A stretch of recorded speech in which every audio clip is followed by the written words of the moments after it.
Hello, guys. My name is Nicole Glaubach, and today we'll talk about my communication style and what has shaped it. I hope you enjoy this, and let's start. Upon entering SSW101, my baseline communication style was passive communication.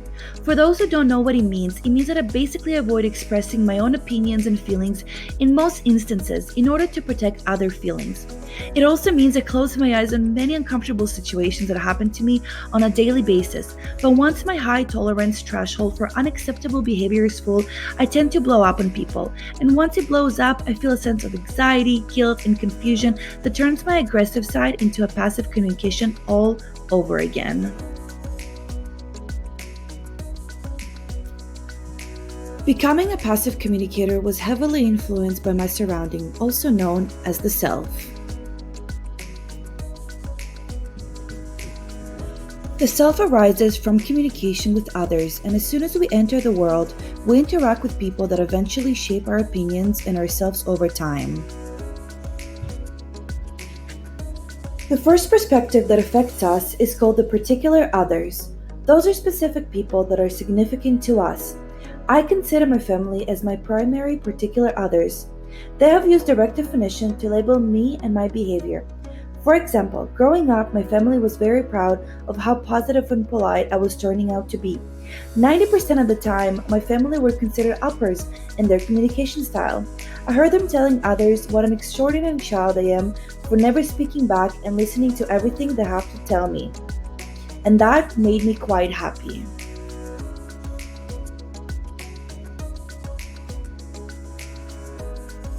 On the other hand, I am 20 years old today and still have a hard time expressing my own opinions, thought, and particular emotions such as jealousy, sadness, and anger. Having a secure attachment style played a significant role in my communication style as well. From the very beginning, I had very supportive parents, grandparents, and sisters that let me feel free and secure. And now in my mind, they registered it as a norm, so I began dodging my own feelings aside for the sake of others. So, does my communication style work for me? Well, for starters, engaging in dual perspective comes quite naturally easy for me. I tend to understand people's perspectives, beliefs, thoughts, and feelings, which makes people trust me and be willing to talk to me more openly, whether it is personal or professional. Also, many people find me quite comfortable talking to because I go with the flow, and for the most part, I address everyone never less than I-you communication style, which basically means you will never catch me talking to anybody with an I-it style. So I guess what I'm trying to say is being a passive communicator makes me very likable and easy to talk to, both in a professional setting and personal. And that comes very handy. The development of the self is a process.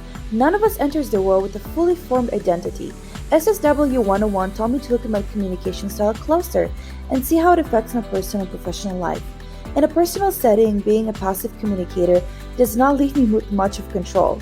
And I honestly agree with most of the things that people have to tell me, which mostly affects me in a bad way. I know that I can make decisions for myself. I know that I have my own opinions, and yet I'm so scared of hurting others that I just jump on myself in the process.